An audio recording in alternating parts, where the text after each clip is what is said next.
sekali lagi saya sampaikan bahwa saya melaporkan ini sebenarnya saya juga harus menyatakan kebenaran, dan untuk itu saya laporkan biarlah dari bagian hukum yang menyatakan kebenaran itu. Dan ini saya sangat kecewa, saya juga sangat menyesal terjadinya video dari saudara PD yang sudah mencemarkan nama baik saya dan juga sudah melakukan pembunuhan karakter bagi saya. Saya tahu ada yang menunggangi di belakangnya untuk mungkin dengan sengaja mau merusak nama baik saya atau merusak pelayanan saya kepada masyarakat. Sekali lagi, saya menjadi wakil bupati itu hanya terpanggil dan dipanggil untuk melayani. Jadi tidak ada tendensi apapun juga. Kalau saya Tuhan bilang cukup hari ini atau setelah habis masa jabatan, saya pikir saya harus bersyukur Tuhan karena saya selesai dengan baik. Tapi kalau Tuhan mau saya untuk terus melayani di Kabupaten Kupang, kalau itu panggilan dan memang itu adalah masyarakat menginginkan, saya siap melayani. Sepanjang umur masih ada di diri saya dan nafas masih ada pada diri saya. Tapi sudahlah, semuanya kita orang Kristen, saya serahkan pada Tuhan. Biarlah Tuhan yang akan menyatakan kebenaran pada waktunya. Amin.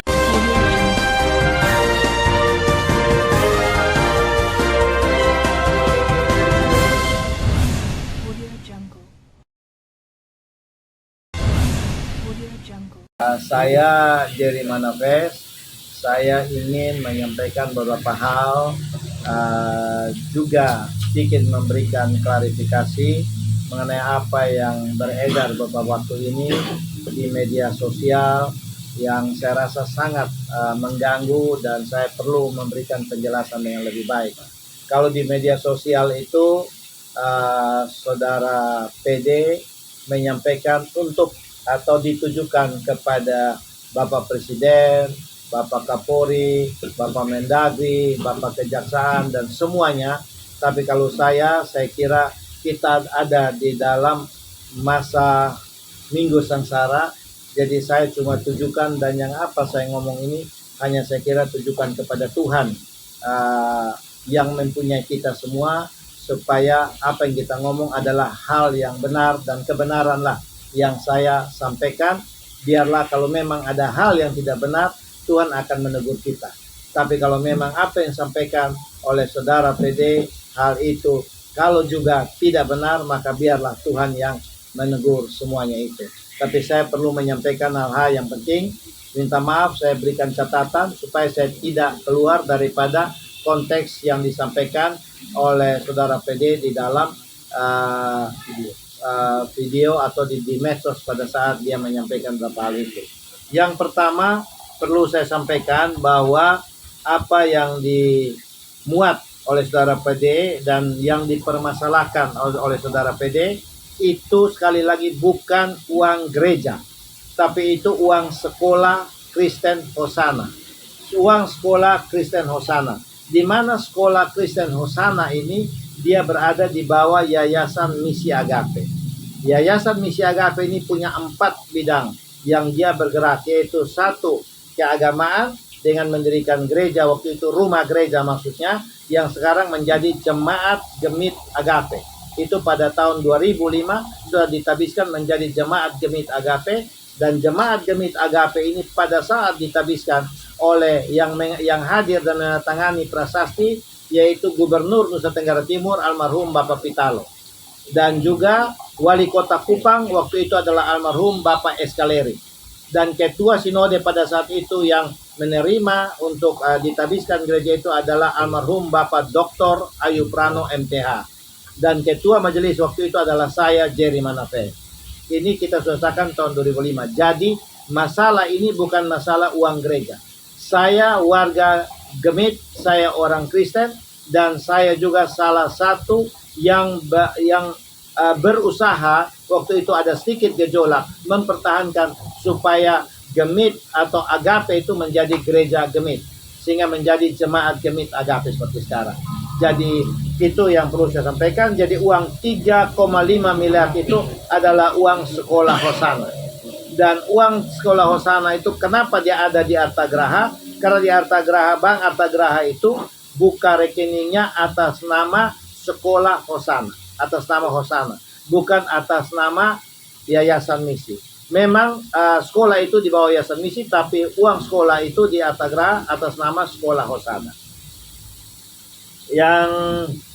Yang kedua, uang yang 3,5 miliar itu saya sudah menyerahkan untuk apa? Ke Gemit, Sinode Gemit yang diterima oleh Ibu Pendeta atau Ibu Ketua Majelis, Ibu Pendeta Mary Kolimon, dan juga Bapak Wakil Ketua Majelis, Wakil Sekretaris, yaitu Bapak Pendeta Elia. Ini ada di sini. Ini ada di sini berita atau berita acara penyerahan. Dokumen berita acara, di sini ada ibu saya pihak pertama, Ibu Mary pihak kedua, dan juga ada tanda tangan dengan cap yang jelas di sini. Yang di sini sebagai pihak pertama saya menyerahkan saya, pihak kedua adalah Ibu Mary, pihak ketiga atau yang disaksikan oleh Pak Marcel Vangidae, dan juga Pak Wakil Sekretaris Sinode, yaitu Bapak Pendeta Elia. Ini bukti daripada uang itu sudah sangat aman. Kenapa kita titip di Sinode? Karena kita titip di Sinode agar supaya Sinode merupakan induk organisasi dan induk organisasi gerejawi yang saya kira tidak mungkin uang itu bisa tercecer atau kita curiga. Nah, itu bukti daripada penyerahan uang. Dan satu lembar sertifikat atau satu buah sertifikat adalah sertifikat tanah sekolah, yaitu dia ada di naik Trakindo. Itu ada di situ tanahnya kurang lebih 6.000, 5.000 sampai 6.000 meter persegi. Ini foto yang perlu saya kasih tunjuk Bapak Ibu waktu saya menyerahkan kepada Ibu Ketua Sinode dan juga diterima bersama Pak Wakil Sekretaris. Ini uang yang saya serahkan waktu itu 3,5 miliar. Ini sudah ada di sini. Nah, yang kedua, uang ini juga saya serahkan. Ini bukan diserahkan sepenuhnya atau mau diambil oleh Sinode Gemit, tidak. Ini hanya merupakan titipan. Jadi titipan nanti apabila badan pengurus yang sudah sah, silakan ambil di sana. Supaya jangan lagi kita bertanya-tanya uangnya di mana. Dan juga kenapa saya harus ambil dan keluarkan? Karena memang uang ini sudah dari bank menegur ke saya, Bank NTT, surat untuk harus uang itu dicairkan. Ini ada di sini, surat dari Bank NTT. Untuk uang itu, uang 3,5 harus dicairkan. Karena apa? Ini tanda tangan, tanggal semua ada. Ini kenapa harus dicairkan? Karena kalau pakai nama Hosana, nama sekolah, harus lampirkan akte. Dan juga harus melampirkan hal-hal surat-surat lain yang berkaitan dengan sekolah. Kalau tidak, kalau nama pribadi saya, itu bisa. Tapi kalau nama Hosana tidak bisa. Dan jelas di sini di Bank NTT, ini di sini jelas ada tulis Jerry Manafe Hosana. Jadi bukan Jerry Manafe saja. Jadi kalau dikatakan masuk ke pribadi saya, tidak ada. Juga di Bank BRI juga adalah Hosana. Tidak ada hanya uang Jerry Manafe. Tidak ada. Itu jelas semua. Dan uang ini juga di Bank NTT, dia menyatakan uang semua dalam keterangan ada semua. Dia punya uang dengan dia punya rekening koran, ada semua di sini. Rinciannya sampai dengan terakhir ada semua di sini. Dan ada juga kita dapat, karena ini dimasukkan di dalam Flobamore cashback, ada mendapatkan hadiah 2 keping emas. 1 kepingnya 50 gram, 2 keping emas 100 gram. Ada, dan juga saya sudah titipkan juga ke Sinode. Sehingga jangan nanti berpikir saya mengambil hal-hal daripada barang-barang tersebut. Saya seorang anak Tuhan dan saya tidak mungkin melakukan hal-hal yang bukan hak-hak saya atau kewenangan saya, karena Tuhan memberikan saya cukup anugerah dan berkat. Yang kedua, sesuai keterangan PD dalam video, dia sebagai ketua pembina Yayasan Hosana Agape. Sekali lagi, dia sebagai ketua pembina Yayasan Hosana Agape sesuai keterangan PD di dalam videonya. Jadi dia tidak menyebutkan, dia bukan ketua. Sekali lagi, dia bukan ketua Yayasan Misi Agape. Jadi ini Bapak Ibu yang membaca harus jelas bahwa sekolah Hosana ini ada di bawah Yayasan Misi Agape. Yayasan Hosana Agape baru terbentuk tahun 2022. Yayasan Misi Agape sudah ada sejak tahun 2001. yaitu dengan akte pendirian dan juga akte itu akte nomor 03 tahun 2001. Ini ada di sini yang dibuat oleh Saudara Endang. Itu waktu itu notarisnya. Notarisnya itu Saudara Endang. Itu dia punya akte ada. Saya bisa kasih tunjuk daripada Yayasan Misi Agape. Sini jelas nama notarisnya dan tahunnya ada di sini. Dan dia akte 03 ada di sini. Ini aktenya, begitu. Ini aktenya ada di sini. Jadi tanggal 3 April tahun 2001 ini ada di sini. Tanggal 3 April tahun 2001. Jadi itu Yayasan Misi Agape. Bukan ya, ini di sini ada tulis. Jadi dia di sini bukan Yayasan Hosana Agape. Jadi di mana saya perlu menerangkan ini karena Bapak Ibu semua yang mengetahui ini, Saudara PD itu adalah ketua pembina Yayasan Hosana Agape, bukan ketua Yayasan Misi Agape. Yayasan Hosana Agape baru terbentuk 2022. Yayasan Misi Agape sudah ada sejak tahun 2001 dengan akte 03, yaitu tanggal 3 April 2001. Sehingga tidak mungkin saya yang memegang uang tersebut, uang Yayasan Misi Agape, menyerahkan kepada orang yang bukan punya kewenangan menerima. Yaitu dia bukan Yayasan Misi Agape, tapi dia Yayasan Hosana Agape.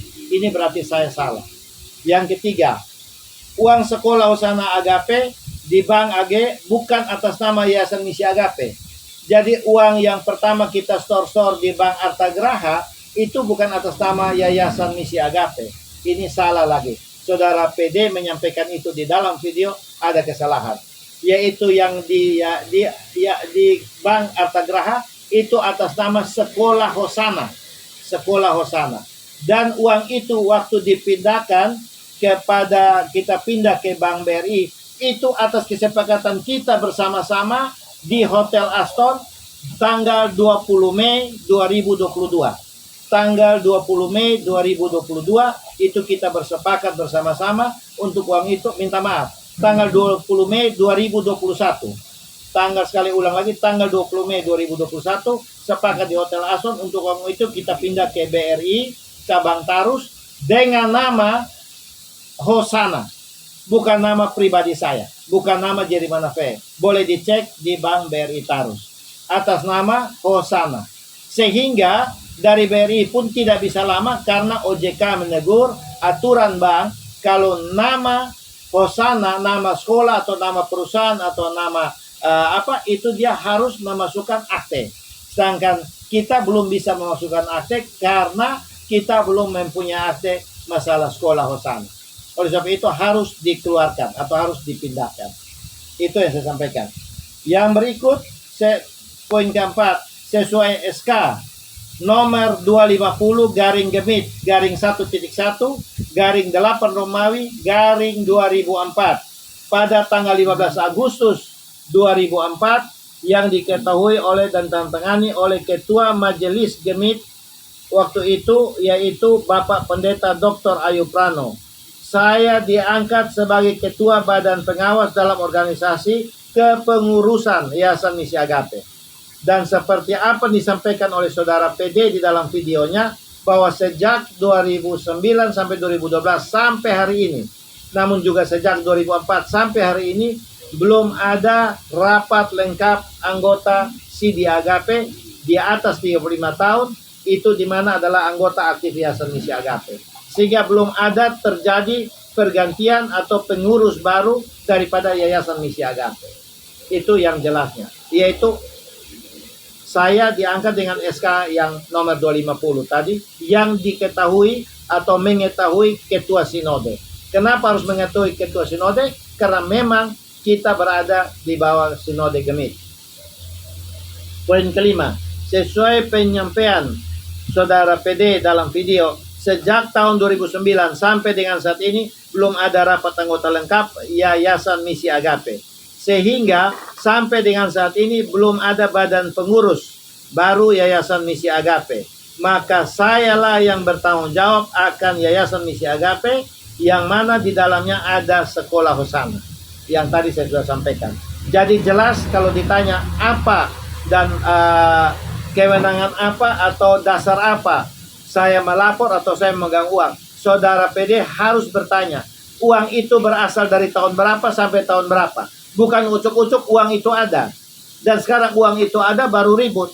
Tapi selama ini siapa yang bertanggung jawab dan siapa yang menjaga uang itu. Dan bisa dilihat di rekening Bank Artagraha dalam pengeluaran uang-uang itu hanya untuk kepentingan kebutuhan sekolah dan operasional sekolah. Poin ke-6, pada hari ini Minggu 20 Maret jam 16 petang diadakan sidang istimewa bertempat di Gedung Agape dengan agenda yang dimaksudkan tanggal 25 Maret rapat di Gemit Agape itu adalah sidang istimewa. Sidang istimewa itu dia ada di dalam tata gereja. Dia ada di dalam tata gereja. Tidak berbicara di luar tata gereja. Jadi istimewa itu ada di dalam buku tata gereja. Buku tata gereja seperti ini. Ini ada di dalam, ada sidang istimewa. Nah, sidang istimewa itu yang dibicarakan pada saat itu ada 2 poin. Undangan dan saya sendiri menghadiri.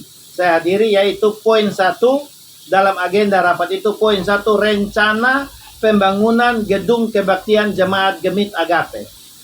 Rencana pembangunan gedung kebaktian Jemaat Gemit Agape.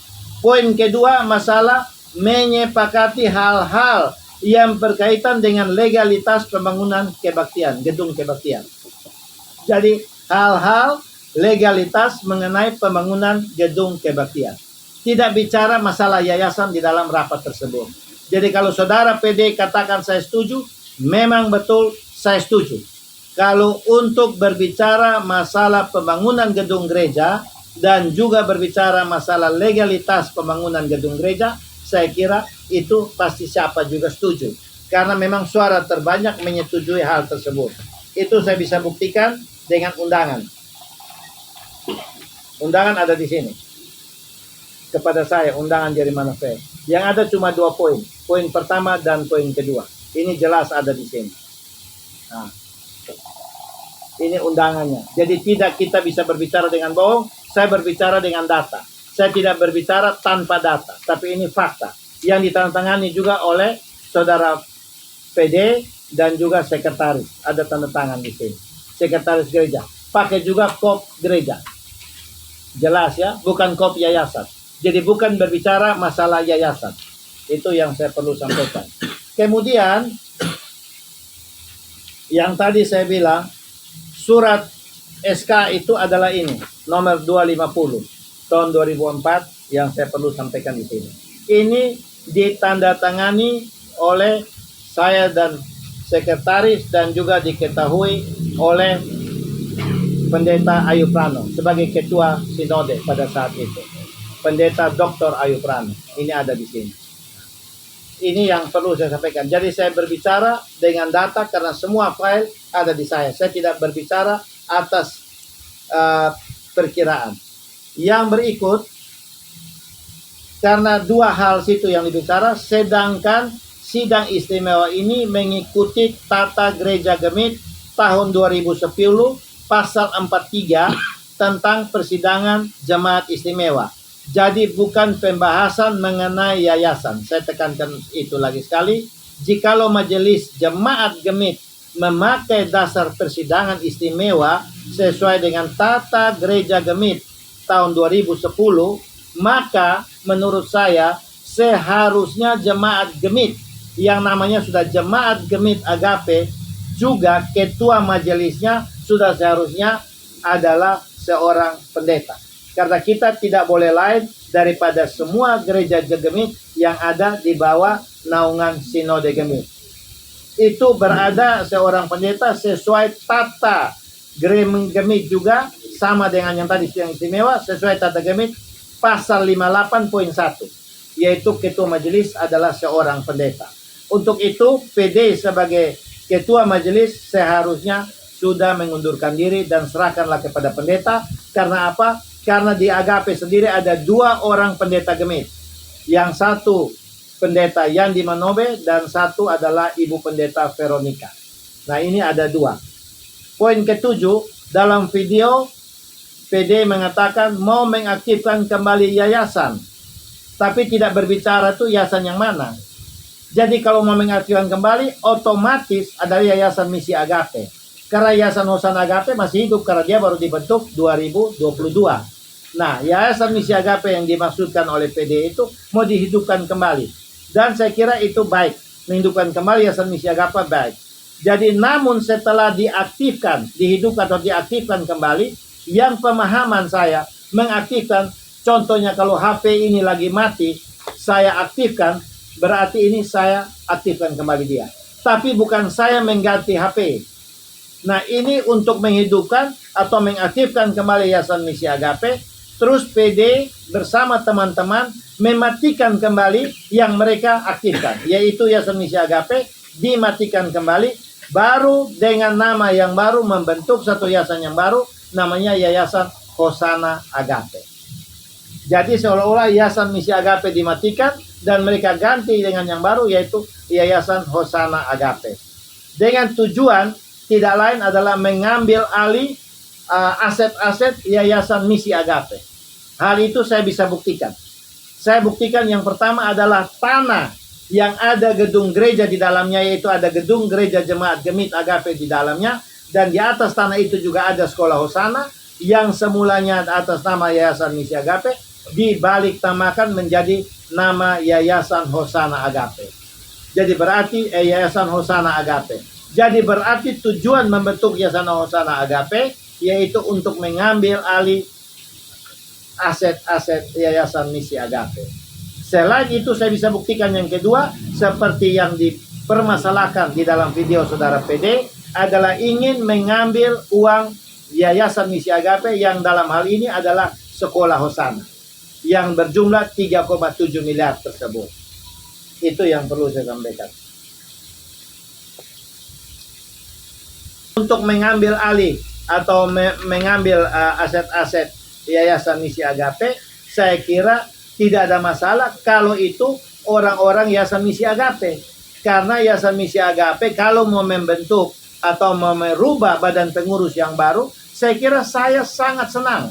Karena saya pikir tidak lagi saya mau bekerja, saya tidak lagi ada di dalam, tidak apa-apa. Biar ada teman-teman yang muda-muda yang baru mengurus, tetapi untuk membentuk badan pengurus yang baru harus sesuai nafas anggaran dasar, anggaran rumah tangga, yaitu yang ada dalam Akte 03 tahun 2001. Itu dia punya anggaran dasar rumah tangga ada di dalam, yaitu membentuk badan pengurus baru atau mengalihkan yayasan, atau mau yayasan itu mau dimatikan atau seperti apa, itu ada di dalam Akte 03 tahun 2001 lewat sekali lagi lewat rapat anggota lengkap Yayasan Misi Agape, yaitu anggota Sidi Jemaat Agape yang berusia di atas 35 tahun.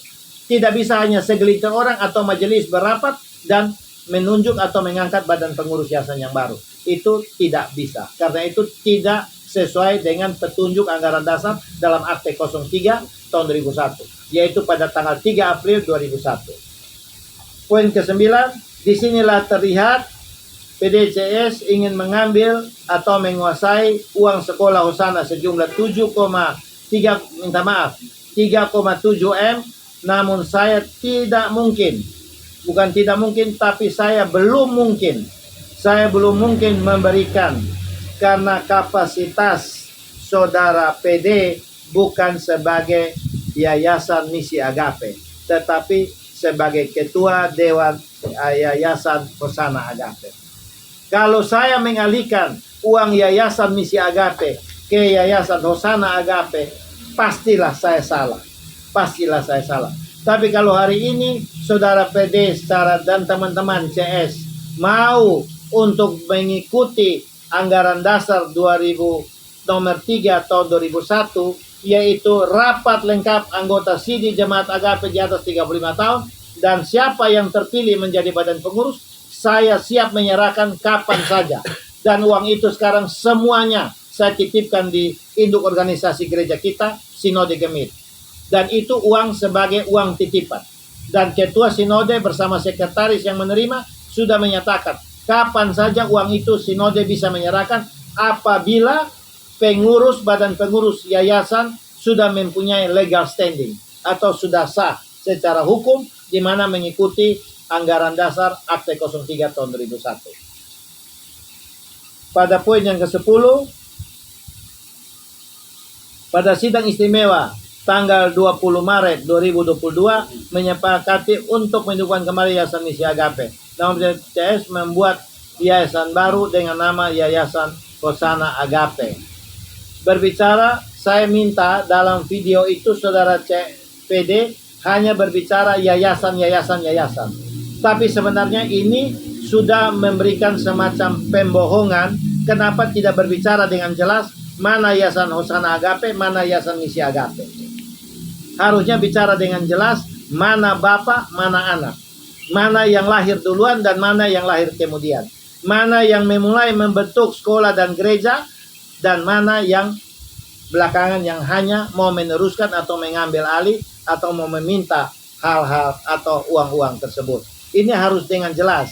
Karena kalau tidak jelas, maka orang tidak tahu. Kalau bicara yayasan-yayasan, maka orang yang membaca, mendengar, menonton akan berpikir bahwa kewenangan itu ada di saudara PD. Karena dialah sebagai ketua Dewan Pembina.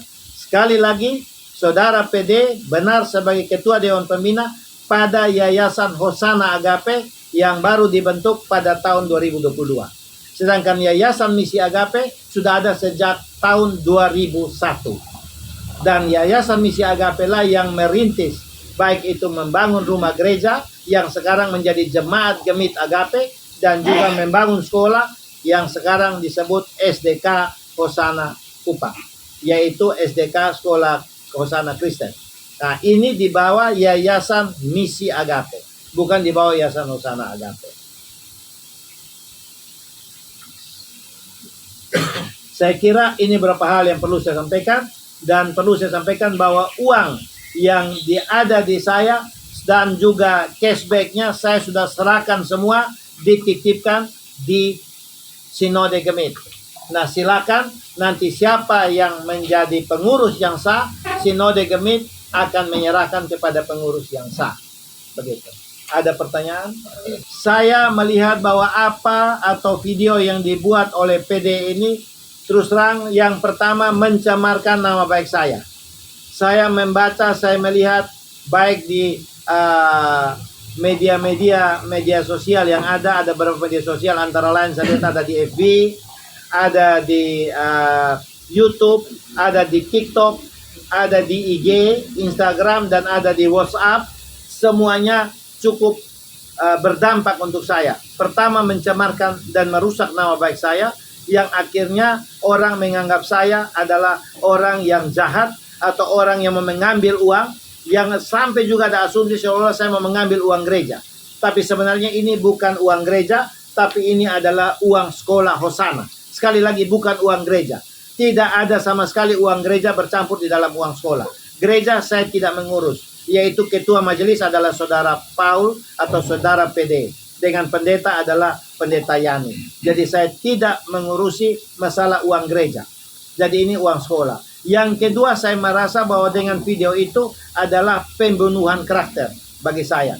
Karena apa? Karena saya lihat dalam video tersebut sudah ada tendensi politik. Saya rasa ini sangat tidak baik untuk saya, dan dengan itu saya telah melaporkan ke Polda NTT pada Dir Reskrim Sus. Dalam hal ini saya merasa dicemarkan dan saya merasa dilecehkan dan juga pembunuhan karakter lewat IT, yaitu saya melaporkan nanti dikenakan undang-undang ITE. Dari Sinode Gemit, Ibu Ketua dan MSH Gemit sudah memanggil kami dan sudah dimediasi. Kita sudah bertemu antara kubunya PD dan teman-teman dan pendeta dengan saya dan Pak Marcel. Dan juga Gemit sudah meminta dari MSH, Majelis Sinode Harian Gemit, yaitu waktu itu terdiri dari Ibu Ketua Majelis, Wakil Ketua Bapak Pendeta Gayus, Pak Sekretaris Bapak Yusuf Nakmova, Bapak Wakil Sekretaris Pendeta Elia, sudah duduk bersama-sama, tetapi dari pihak PD tidak mau berdamai. Mereka tidak mau berdamai. Mereka masih minta untuk kita melanjutkan ke ranah hukum. Jadi kalau saya mau berdamai juga tapi mereka tidak mau berdamai, mana mungkin kita bisa jadi perdamaian itu. Pada saat itu, kurang lebih bulan lalu, Kalau ini bulan Maret, pada itu kita ketemu kurang lebih bulan Februari. Juga sudah dimediasi oleh Polda NTT, yaitu lewat Direskrim Umum, Subdit 2, sudah memediasi. Tetapi itu pun juga tidak ditanggapi dengan positif oleh saudara PD dan teman-teman atau CS. Saya melaporkan ini, sebenarnya saya juga harus menyatakan kebenaran, dan untuk itu saya laporkan, biarlah dari bagian hukum yang menyatakan kebenaran itu.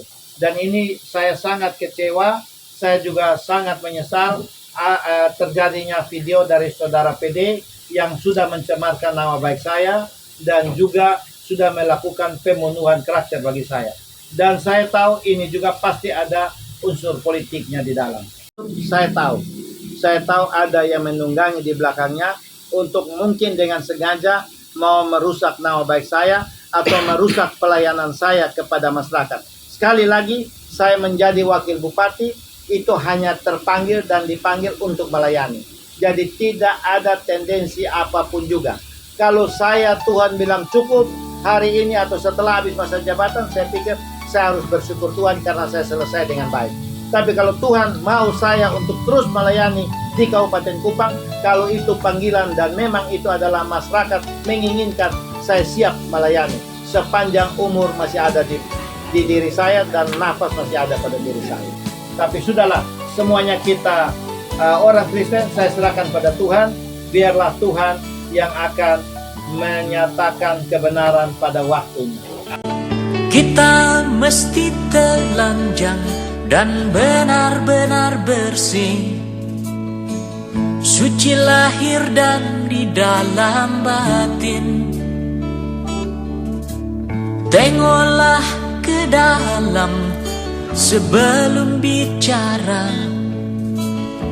singkirkan debu yang masih melekat. Oh, singkirkan debu yang masih melekat.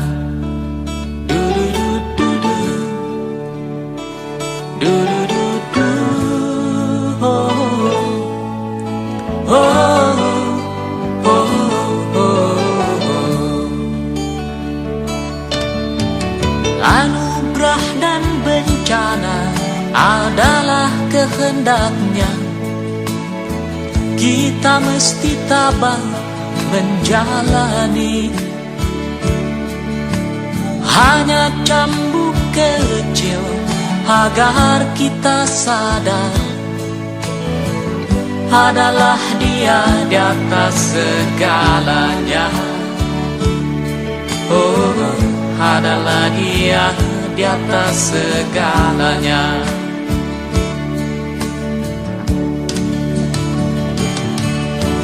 Anak menjerit-jerit, asap panas membakar, lahar dan badai menyala.